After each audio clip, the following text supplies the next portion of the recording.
Assalamu alaikum and welcome to another episode on TMJ's Political Current podcast.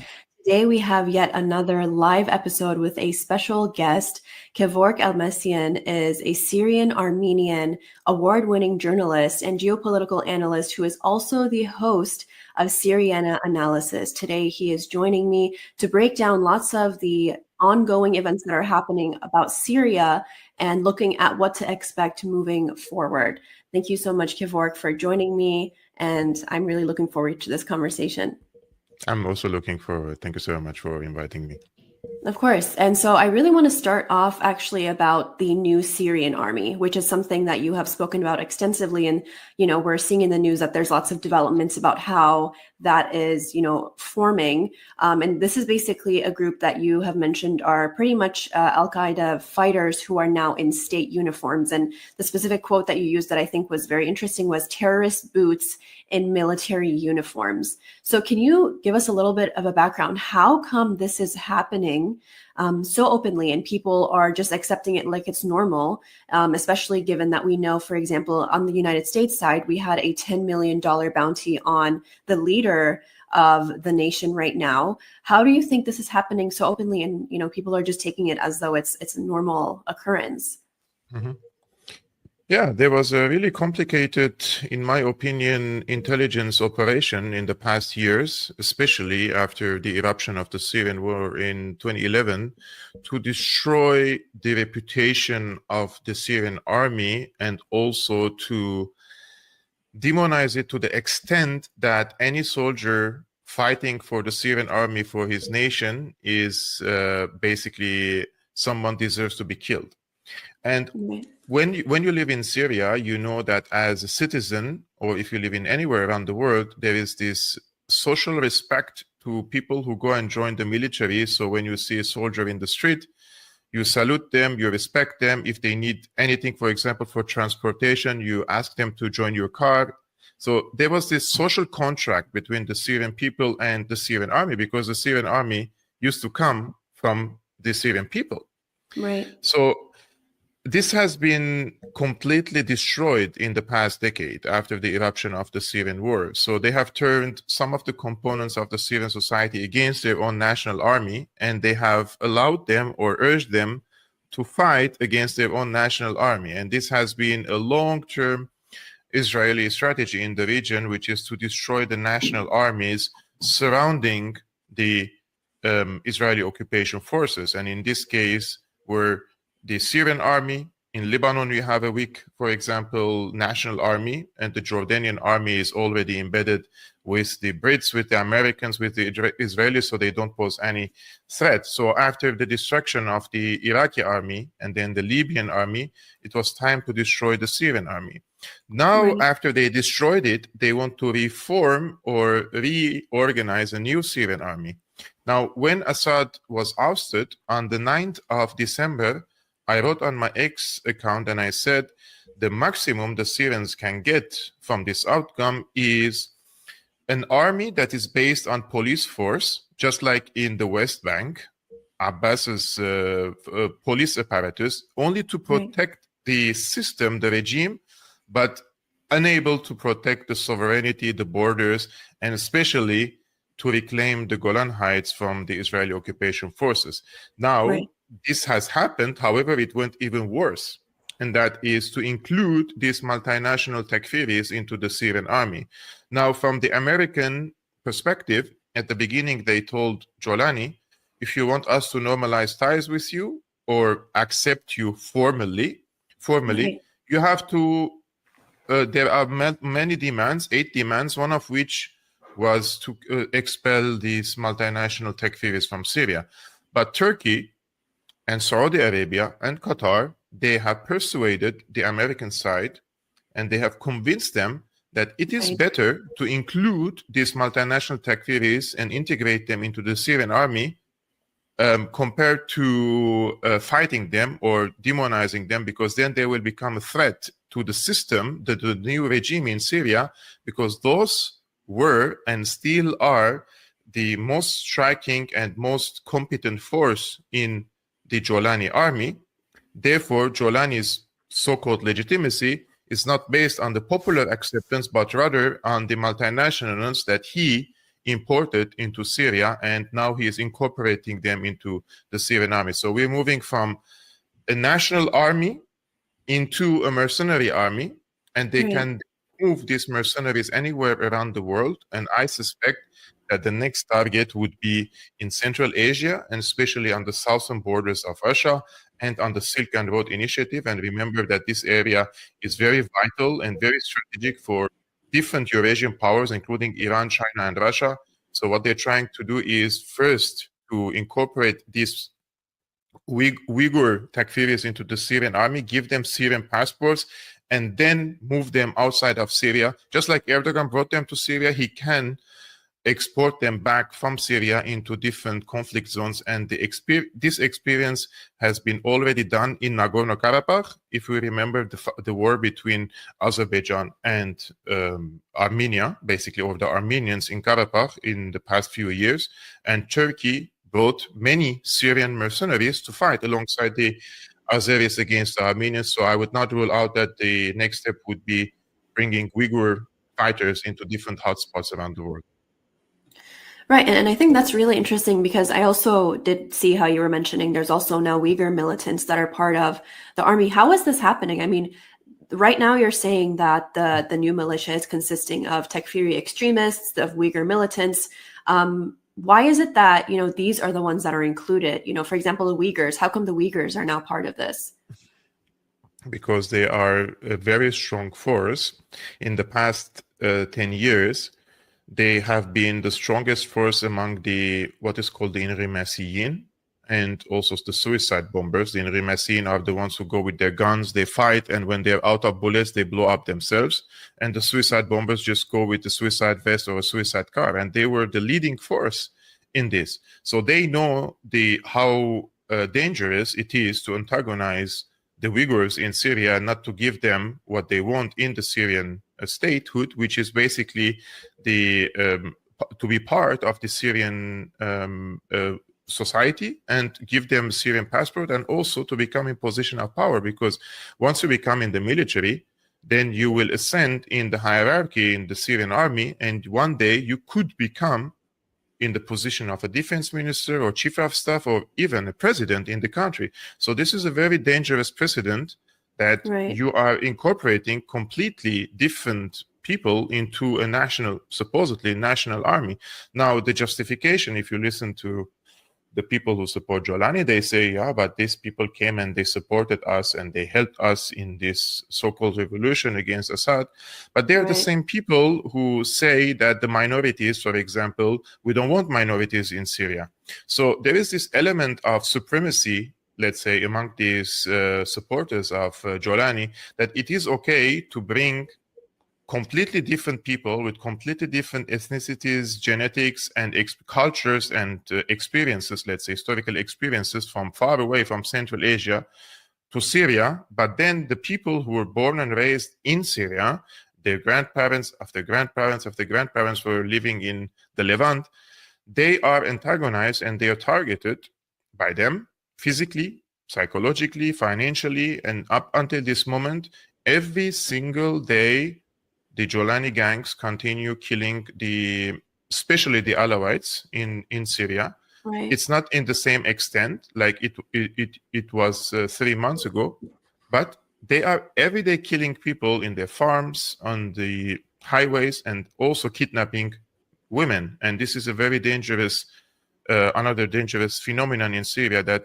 we haven't experienced, let's say, under the previous regime, under the dictatorship. But now it is widespread, and unfortunately, many people are fleeing the country, including friends that I speak to. They are from Alawites or Druze or Kurds, and they say, it's hopeless. We don't want to live under such circumstances, and they leave the country. And this is emptying the country, basically, from its, let's say, cultural, richness, unfortunately, but they are importing Uyghurs from China. And that's really interesting. And you've mentioned how obviously the US is now backing this. And we've also seen on an international level, obviously, Trump met with Jolani recently. We've also had, his surprise decision to lift the sanctions, which is something that many Syrians started celebrating. And I think I also want to get now into the Syrian public sentiment regarding the lifting of sanctions.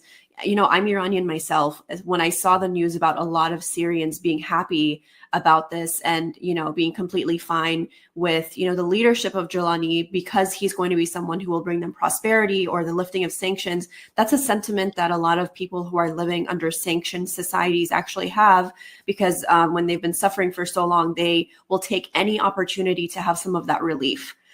So what do you make of that public sentiment, especially the growing kind of support for Jolani among Syrians themselves who know his background? They're well aware of, you know, the terrorist links that he's had. How come this is so pervasive now? Now, the Syrian people have suffered, in my opinion, from these draconian sanctions for over 30, 40 years. The sanctions against Syria date back to 1979. When the US labeled Syria as a state sponsor of terrorism, and terrorism, according to the United States, is of course resisting the US and Israeli hegemony in the region, and they accused Syria of supporting the Palestinian factions.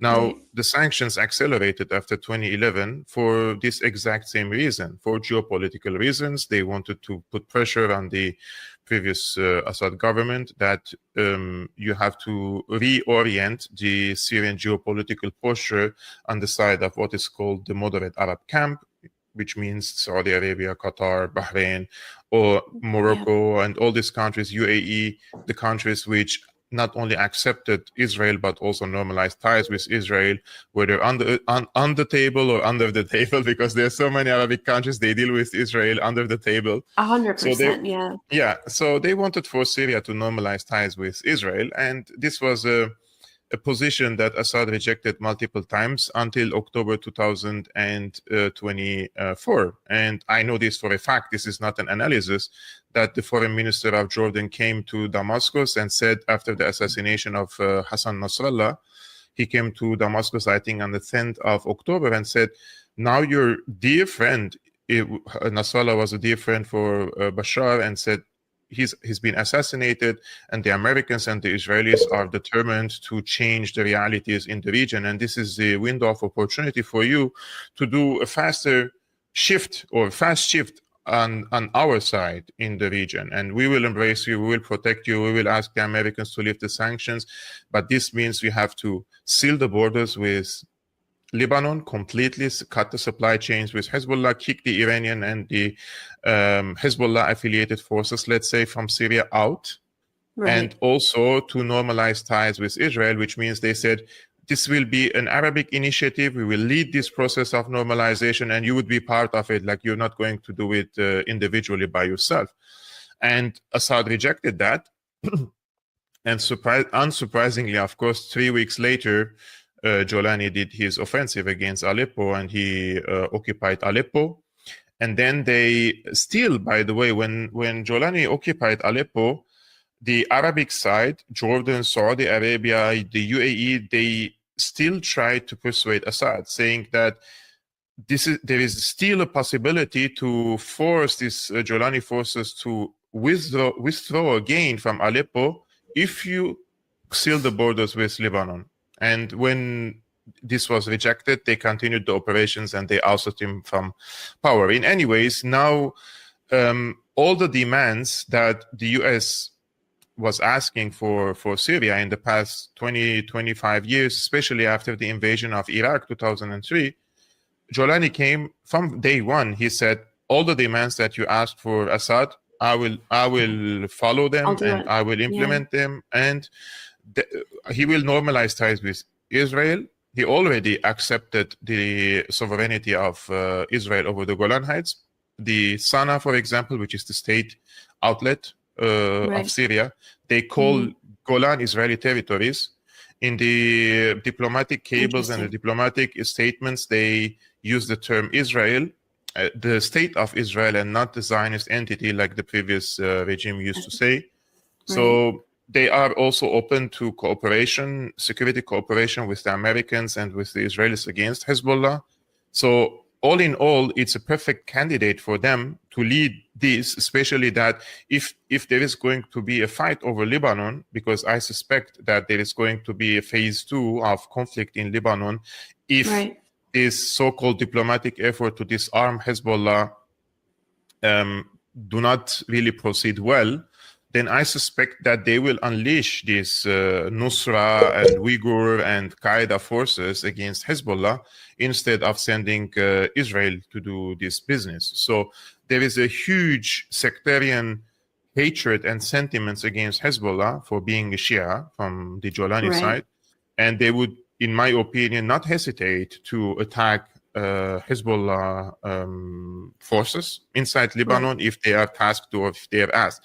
So all these conditions, when we put them in front of us, we see that it is normal for the U.S. to lift the sanctions against Syria, because this was against the Syrian people, because they want to improve the chances of Jolani to survive.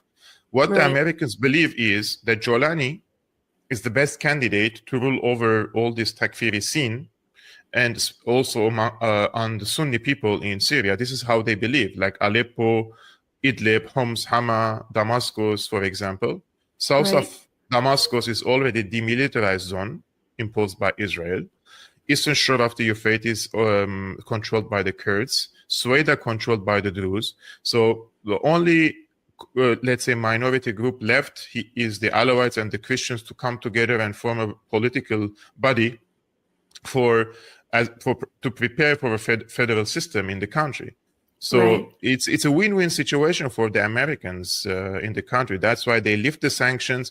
Syrians deserve to celebrate, of course, but thanking the US for lifting the sanctions is like thanking the kidnapper for kidnapping you and then releasing you after paying the ransom. It's ridiculous. It's a Stockholm syndrome. I understand. However, the worst thing is that we have now lots of trumpets for Jolani in the press, by Al Jazeera, by Al Arabiya, by many of these Gulf-funded outlets.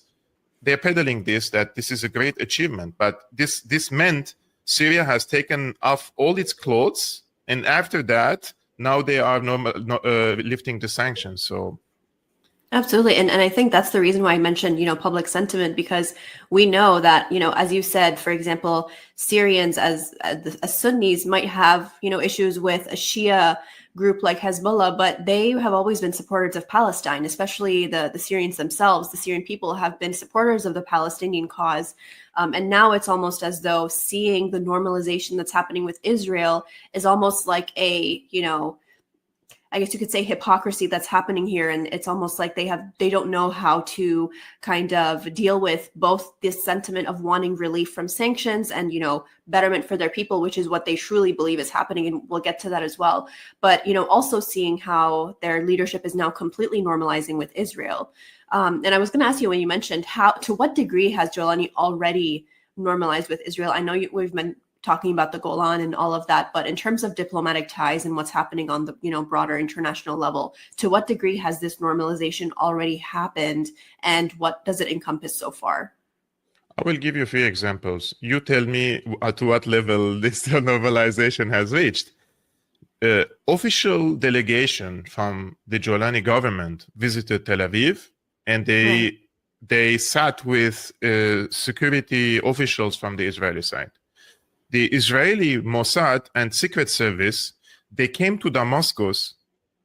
They went into one of the security apparatuses of the Jolani government, and they have questioned and tortured one of the Palestinian leaders belonging to the Palestinian Organization for the Liberation of Palestine. This is a left-wing Palestinian unit in Damascus, in order to locate the remnants of Israeli lieutenant general who died in 82 in Marj al-Sultan battles in Lebanon, and also to locate the remnants and the belongings of Eli Cohen, who was an Israeli spy, and he was hanged and killed in Syria after being exposed as a spy for Israel.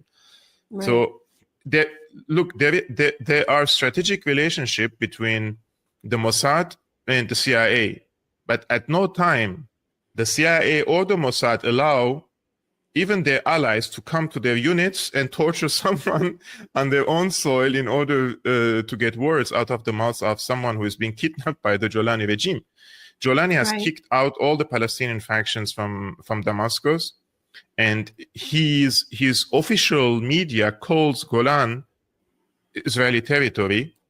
Therefore, the normalization has already happened. It always starts rhetorical, and then it moves on the official level. But what Jolani is expecting is an Arabic initiative led by Saudi Arabia and others to lead this campaign, because he doesn't want to look like he's someone who is just betraying the Palestinian people, because many people in Syria support the Palestinians. However, this mood is also, in my opinion, shifting, because now there is this defeatist narrative being normalized among the Syrian people, saying basically, we're weak, we don't have an army, we've been destroyed, we already fought for 14 years, we cannot do this, we want peace with Israel. And there is a difference between someone who doesn't want to fight because he's weaker, and compared to someone who is already recognizing his own territory as part of the enemy, as part of enemy sovereignty. Like you probably want to come and say, I cannot fight Israel, they are superior and our military is destroyed, so I don't want to go into suicidal war against Israel. But then you don't have to recognize the territories occupied by Israel. Those are Syrian territories as part of Israel. Those are two different things. But Jolani has gone too far. He has recognized Golan as part of Israel, and also has given the Mount of Hermon to also the Israelis. He allowed the expansion of Israel into Syrian territories. And now, technically, militarily, logistically, in every aspect, Damascus is under the control of Israel, because they control Mount Hermon, which means they can fire howitzers, basically artilleries, and reach Damascus. They don't need even a fighter jet to bomb Damascus if they want to. And also this Mount Hermon also overlooks inside Lebanon, where the Hezbollah side used to use to bring in weapons, ammunition, and let's say logistics from Syria, from Iraq, from Iran. Therefore, Israel has a area, let's say, military overlook in the entire region, including Damascus and inside Lebanon. So Israel is in a superior position here. And you've mentioned obviously how, Israel and America in this situation, their agendas go hand in hand, but you've mentioned how obviously the US now, as well as backing these hybrid militias, as you've mentioned, like the new Syrian army. And I guess the national question that arises here is, what interest in specific would you say the US has in all of this? I guess you could say for Israel, it's a little bit more obvious because of their, I guess, position in the region and wanting to secure that. For what interest would this have for the US, knowing that, backing these militias? I mean, it's not a great look. Even Americans looking at what's happening right now are like, why is the US now suddenly, changing his position on a guy they had a $10 million bounty on, and, just the past that he had, and, the new militia that's now forming with the specific, people that are forming it. What interest would you say, the US has in all of this? The US strategic threat comes from China, not from the Middle East. The United States, there is a strong argument in the United States that we have to minimize our presence in the Middle East, and also we have to end the Ukraine war, because the real threat is from China. And when they say threat, it's of course a competition. Now in the Middle East or in West Asia, the Americans will not just withdraw and make a vacuum for other powers to come and fill in, especially if it's Iran or China or Russia. Therefore, they have tasked their allies, Turkey, Saudi Arabia, and Qatar, to take over the files that the Americans used to manage in the past. And one of these is Syria. So when the special envoy, Barak, I think I forgot his first name, but he's the American ambassador in Turkey as well. He's the special envoy to Syria. He says the era of Sykes-Picot and the Western intervention in West Asia, he uses these terms, is over. But what he doesn't mention is that the Americans may withdraw from this physically, but they're overlooking these changes in the region through their allies. namely Right. Turkey, Saudi Arabia, and Qatar. Mhm. And now Israel also joined this, let's say, process in the region, which means Syria is under the patronage of these four powers: the Saudis, the Qataris, the Turks, and the Israelis. Now, in this case, the Americans say, okay, if you guys can manage these affairs and if you can keep these militants passive in Syria, keep them within the borders of Syria and not to endanger Israel, for example, that's fine. In the future, if we can use these militants in other hotspots against our enemies, that's even better. And this is how they did in Afghanistan, and this is how they did in Libya, this is how they did in Syria, and they can copy this experience later, that we create a hotspot for these Takfiris that we can easily transfer them into other hotspots around the world. And I think this is the goal at the end of the day, that the Americans would give Syria to these powers to manage, so the Americans can have, let's say, can save time and energy and resources for the negotiations with Iran, because they want to strike a deal with Iran. It seems quite clear that Trump doesn't want to go to war against Iran, but the terms they are asking from Iran is also, in my opinion, it's very difficult for Iran to accept, because if Iran accepts the terms of Trump, then it practically means a soft coup or a soft regime change within Iran itself. So Iran is also in front of a dilemma that they will not accept such a deal, but at the same time, they're unable, let's say, to eliminate the American influence from the region. So the smart thing for the Iranians to do is to go national, like pursue national policy. We preserve our sovereignty, we preserve our resources, we negotiate with the Americans, and we wait for the circumstances to change. Now, the Americans are in a hurry. They want to strike a deal now because, as I mentioned at the beginning of answering this question, the Americans' focus is on China.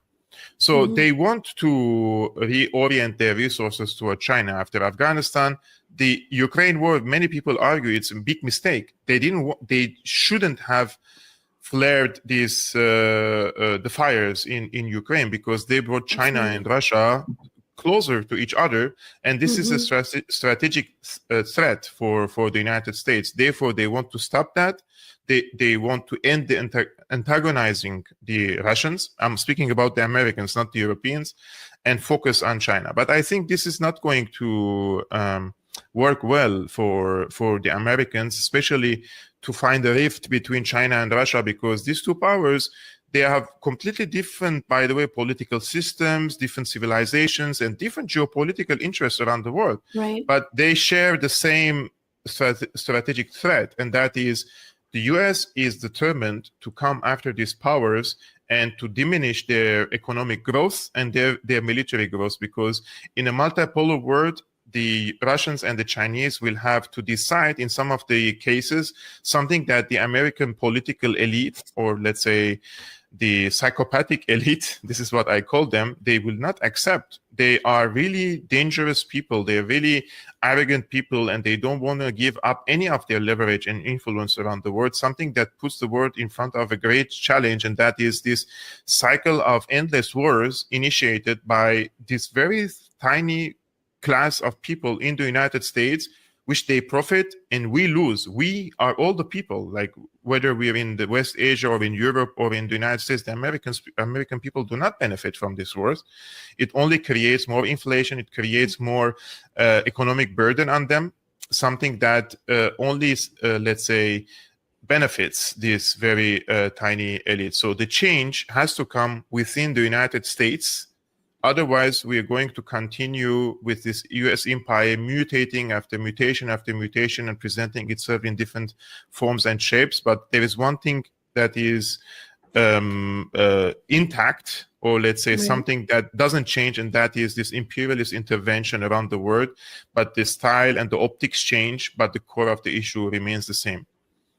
Absolutely. And one other, you mentioned China, and I think that's absolutely right. But there's also, another, I guess, perspective to this, and that is this whole idea that, there's this greater Israel plan. And that the whole point of, the U.S. backing, all, Jolani in the first place, as well as, the new militia that is forming in Syria, also has to do with, securing itself and securing, its position in the region for this greater Israel plan. Now, I was talking to Scott Ritter last week, and one thing he mentioned, which I think was excuse me, interesting, was he was mentioning how, this greater Israel plan that a lot of us are speaking about is not just limited to, the United States and Israel, but judging from especially the developments that we're seeing from the US and its relationship with the Gulf nations now, especially after Trump's visit there. It seems that, there's almost, the Gulf nations are in on it as well. And now Syria, that is, in some ways seeking legitimacy through acceptance of these Gulf states, is also a part of that. So what do you make of that, that perspective of it as well, that dimension of, the US involvement now in Syria?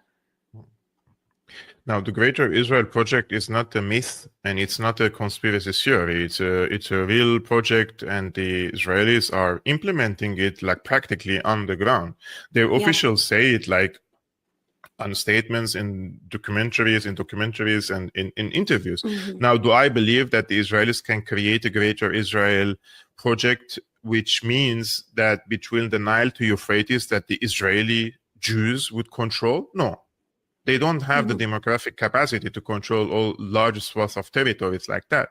But they are able to control this region in different means. They can control it financially, they can control it economically, politically, having proxies controlling these regions, and most importantly, through technology, AI, and data. And this is something that I want to mention, and this is really, really, really serious. When the pandemic corona crisis started, has anyone in Syria or Iran or Lebanon, people who use these apps, do we really know what was the task of these apps? Do we know who stands behind these apps? Do we know if these apps have collected information from us? Do we know if they located our GPS and our locations? Because this is an issue that Israelis used in the past. For example, this new app, the Spy Max, that now we found out now, thanks to an investigation, that an intelligence secret service, basically, they have created a Telegram account, which I know now the handler of this Telegram account, and they have created it in the same logo and the same name of the Syria Trust for Development. And Syria Trust for Development was a humanitarian NGO operated by, managed by the First Lady of Syria, Asma al-Assad. So they have started sending via this Telegram account messages to a few Syrian soldiers telling them that you have to download this app and you have to type, like when you install the app, they ask you for your name, birthday, and for your military status, for example, position, and where are you serving, because this organization will grant $40 for Syrian soldiers and injured Syrian soldiers as like financial assistance. And what happened is that they have mapped the entire Syrian army positions on the entire Syrian territory, including the senior officers in the Syrian army, which meant that the Jolani army knew where are the weak spots of the Syrian army when they attacked Aleppo. So this is something that I would suspect that this is an Israeli-American operation. So they are able to use these technologies and weaponize them against their enemies, like what happened with the pagers, with Hezbollah, like what happened with the infiltration of the very high level of Hezbollah. And I would suspect part of it is technologically. So this is why I say the Greater Israel Project doesn't have to be only with military force, tanks, etc. They can create a free market area, for example, in this region, dominated by the Zionists, for example, and investments are from the Zionists. And this is what is going to happen, and is already happening in Syria. Who is getting all the licenses for reconstruction, for extracting the oil, the ports, etc.? They are all this World Economic Forum. They are the Zionist bankers. They are the ones who also got the biggest share in Ukraine. The BlackRock, for example, the Vanguard. They strike exclusive deals for reconstruction in these countries after they start on these unfortunate wars. So from whichever side you look, sometimes some people say, Kevork, you're being so pessimistic, but I'm being just honest. Like, I can see that this is You're being a realist. Yeah, like it's working in front of us like a clock, for example. I will give just a quick example. Like Jolani was on the Jewish, there is a magazine called the Jewish Magazine, right? And he told the Jewish Magazine, so speaking of normalization, when was the last time Bashar al-Assad has given an interview to an Israeli Jewish journal? It never happens, right? So he gave this interview to the Jewish Magazine, basically saying that we share common enemies with Israel. This is his words. And then something very interesting also happens. A so-called resistance group pops up in Daraa, fires some fireworks on the Golan, and an anonymous person with an anonymous name, with nobody knows his face, and now this is some sort of a threat against Israel because they fired a few candy rockets against the Golan. Now the Syrian side condemns this attack on Golan, which is a Syrian territory, and calls it an Israeli territory. And the second day, the second day, Jolani's security forces, they stage, and this is so clear that it is staged because the cameras were ready and everything was ready to run on a van, basically. Yeah, and they capture basically some vegetables filled with weapons and ammunition inside, and they say this is going to Hezbollah. And if you connect the dots, you see that if all this Jolani, we share common enemies with Israel. He means Hezbollah. He condemns attack from Syria on a Syrian territory, calling it Israeli territory, and then miraculously finding these weapons allegedly destined to Hezbollah. So he is sending all these signals to the Americans and the Israelis that he is ready as boots on the ground to fight against Hezbollah. And this has been something that I was very hesitant in the past to say, which is Al-Qaeda is a contract army for the United States. But look at the map of the battles that Al-Qaeda participated in the past decades, especially starting from Afghanistan. Almost in every very serious geopolitical conflict which happened, and Al-Qaeda fought on the side of the US or against the enemies of the US.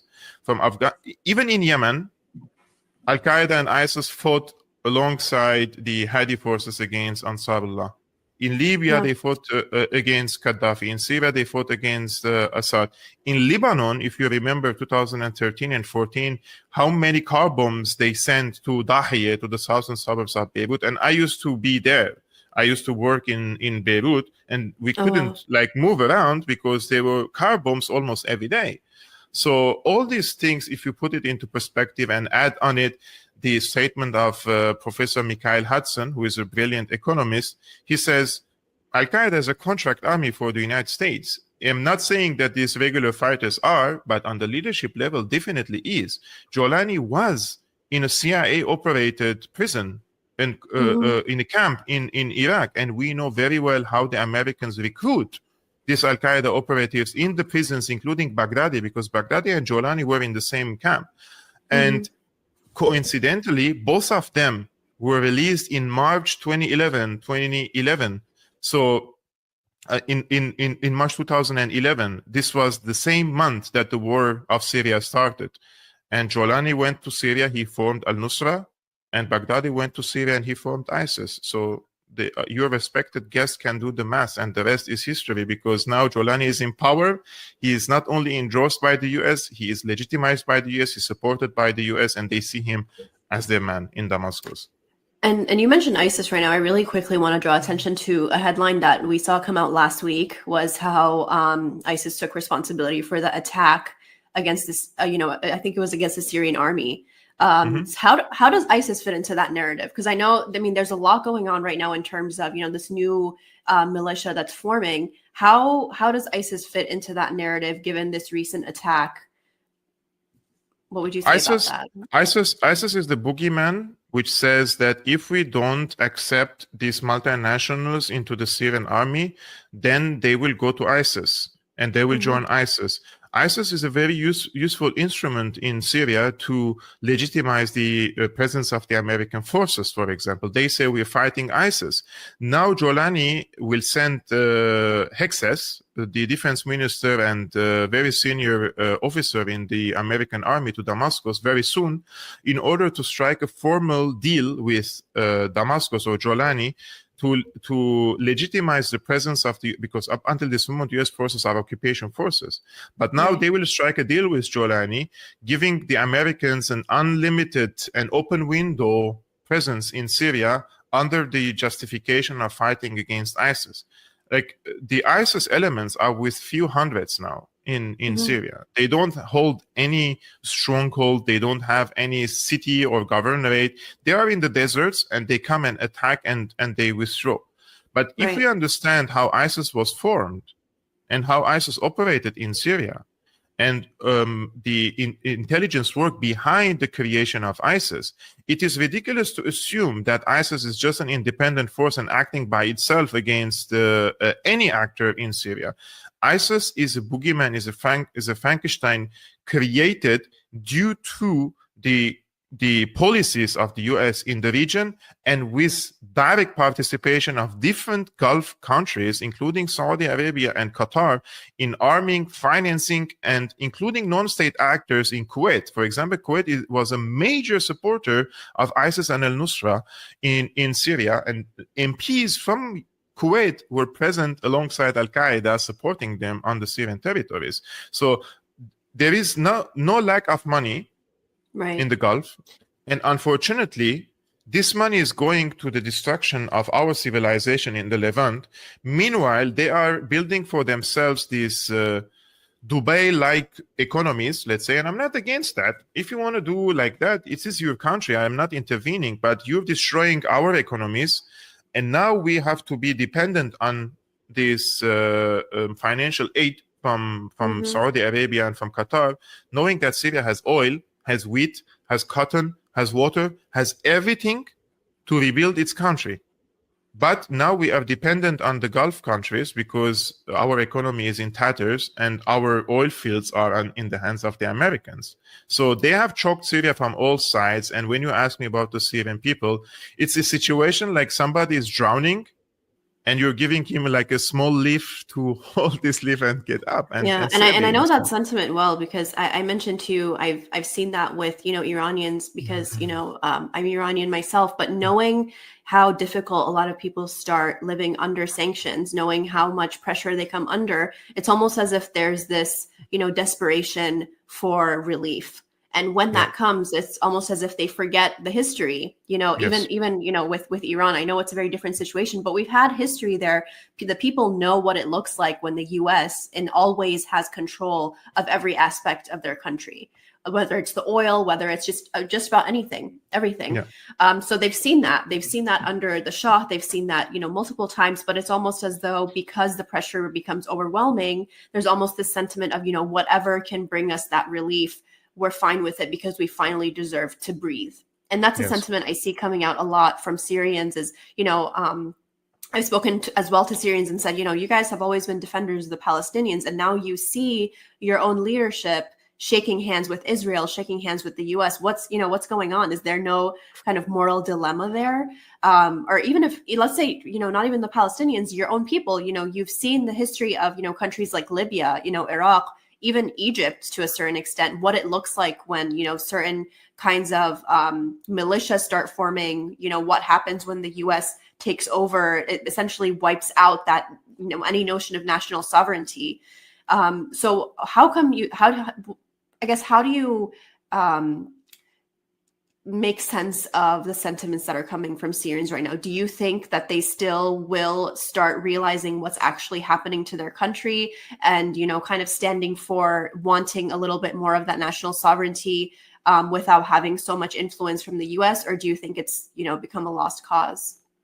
I think when I read the comments and statements, I think these media outlets in the region have created parallel worlds in the mind of the people. I speak to friends Some of them were supportive of the revolution, some of which were supporting even Jolani. And now I still talk to them because I want to know their sentiments, and they're like always in a celebratory mode. Like, this is the freedom that they were seeking for, and this is something spectacular happened because they believed all this time that the minorities were ruling over them. And this is a complete bollock. Sorry for these words, but Syria has never been a sectarian authoritarianism. It was a political authoritarianism. There was a centralized powers, but not based on sectarian or ethnicity, but rather on political loyalty. So Right. you would have faced Christian Alawite prisoners in Saidnaya more than Sunni prisoners, because many Alawites in Syria in the 70s and 80s, they were either communists, or Syrian nationalists, for example, and the Ba'ath Party was an Arabist nationalist socialist party. They have cracked down on the opposition, even the left-wing opposition in Syria. So now these people, I would like to draw a distinction between ordinary people and people who are leading opinions, right? Because the situation in Syria was built, the narrative was built in the past years that this traitorous, treasonous Assad regime has sold the Golan Heights to the Israelis, and they don't want to fire a bullet on Israel to liberate these territories, and they're cowards. So we will come to Syria from all around the world because we want to support the Syrian people, and we, the Syrian people, we will rise against Assad so we can create a state that is basically helping the Palestinians and liberating the Golan Heights. And this is how they encouraged many thousands of people to join these militants in Syria. But once they came to power, now they're changing the narrative into, we are weak, we are unable to fight, incapable of fighting Israel. But there is a difference between not being able to fight against Israel and not wanting to or wanting to recognize the Golan as part of Israel. So, in my opinion, I think many people, especially the ordinary people, they're really hypnotized by this continuous bombardment of short videos and all these TikTok streams. And if you turn on your Al Jazeera, you would think that Syria has become a Switzerland. Like they're really selling illusions. They're selling illusions to the people. And I said on the 9th of December 2024, Syrians will soon, they will be told, you will own nothing and you will be happy. And this is the same slogan of the World Economic Forum, because Syrians had a national economy. They didn't need foreign investment. That's why when the sanctions were imposed, that was not enough, because Syrians, if you have an oil and the wheat and the cotton and an agriculture, then even if you have sanctioned, you will still manage your internal affairs because you have self-production. Right. But the Americans noticed that. So in 2018, they imposed these scissor sanctions. So the Americans occupied first the oil fields of Syria. So they deprived the Syrians of using the oil to reconstruct the country. But then if you want to import any materials from outside, even if it's in an ally country, let's say in Russia or China, the Russians and the Chinese companies have interests in the United States. And Syria is a small economy and small market. So imagine these sanctions, they give the US Treasury the right to impose sanctions on third state companies, let's say in Malaysia, in Thailand, in China, if they deal with Syria. And that means if we buy a medical product from China to repair some of our hospitals, this company will be sanctioned by the United States. So everyone started to boycott Syria because their interests are larger with the United States. And this led into the impoverishment of the Syrian people. So they couldn't really win this war until they impoverished 90% of the Syrian people and pushed them below the poverty line. They took over the oil and gas fields. They have burned the wheat fields in the eastern shore of the Euphrates, and they have controlled the border crossings with Iraq and with Jordan. How do you want for Syria to survive under such circumstances? Therefore, now that they have reached everything that they wanted and even more, they will lift the sanctions. But who will invest in Syria? They are the corporations. these multinational corporations will come, they will invest in Syria, and the Syrians will move from a national economy into an open economy, and the investors are all foreigners. They will create job opportunities, but the Syrians will own nothing of these companies, which means at the end of the day, Syrians are just slaves. There's a slave class working for a corporation, receiving whatever is necessary to bring bread on the table, but they're generating huge profits for these multinational corporations. And that's why I said, Syrians, you will own nothing and you will be happy, because this is what it looks like. People go to the street and celebrate their own slavery. Unfortunately, when I watch this, I don't know if I should laugh or I should cry. Maybe it's just my psyche is giving me, my psyche is telling me laugh about it, because if I cry, I will be really upset. And this is something that is incredibly sad in Syria, that really you can literally brainwash millions of people if you want to. And that's why I said it's very dangerous, this era of social media, AI, and the way they are manipulating data, they're manipulating our timelines, because they tested all these things. Like, they can push certain content to you, they can manipulate your emotions, they can make you angry, they can make you happy. So everything is on our smartphones now. So people have to be really responsible. Otherwise, if you're just scrolling like this, they can push any content they want on you. And that's why China has its own unique algorithm, because they don't want to push this content on their own people. They want to push scientific stuff, mathematics, engineering for their children. Unlike in other countries, you see it's just about belly dancing and sorry to say, but and so that's many exactly what things. came.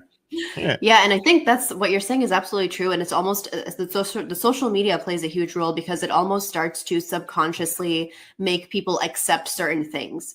And that's something that we've seen a lot, especially with, I see a lot of this content being pushed about, this new Syrian government that, is causing a lot of the, outpour of support that we're seeing online on social media from Syrians. And I guess I want to close this conversation with a question that it's hard to predict, but I think you would know, given the history of, Syria and other countries as well, is there comes a time where Syrians will come to realize what's happening. And as you mentioned, this whole I guess honeymoon phase is going to end. And there's obviously right now ongoing the, persecution and the killings of minorities like the Christians, Druze, the Shias. Usually what happens in these situations is at first, there's this power that takes over and there's very little resistance. But over time, you see that there starts to be a little bit of resistance that starts to build. We've seen some small examples of it with people kind of pushing back. But where do you see the resistance against this current government coming out from within Syria? Where do you see that going? Do you think it's something that is going to grow over time, or not at all? I think Turkey and Qatar are building a deep state in Syria. Just like there is a deep state in Egypt. Remember how they ousted Morsi because they had a deep state.